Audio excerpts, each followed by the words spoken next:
Au départ, c'est une question de solitude et de détresse affective. Les victimes ciblées sont des femmes seules, repérées sur Internet. Appâtées sur des sites de rencontres, elles se laissent séduire, puis petit à petit, on leur demande des services. Dans cette affaire, la victime devait recevoir des colis chez elle à Pégoma avant de le réexpédier en Côte d'Ivoire. Il faisait ça presque de bonne foi, en pensant rendre service à son ami qui se faisait passer pour un chef d'entreprise tout à fait respectable. Et chaque mois, on estime que la personne recevait environ une quarantaine de colis à son domicile qui étaient ensuite réexpédiés sur la Côte d'Ivoire. Saisies par les gendarmes, c'est quelques pièces prêtes à partir.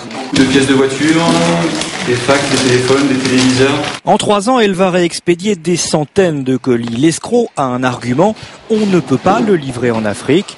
Son amoureuse française doit donc lui servir de relais. Ce qu'elle ignore, c'est que les achats sont réglés avec des cartes bancaires volées et qu'elle est en fait victime d'un réseau. C'est la cellule informatique de la PJ niçoise qui va remonter la filière.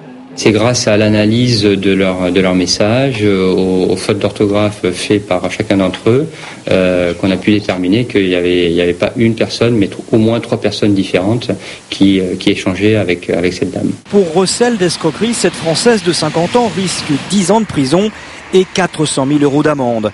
Ses contacts africains, eux, sévissent toujours sur les réseaux à la recherche de nouvelles proies. Ce type d'infraction a augmenté de 10% l'an dernier.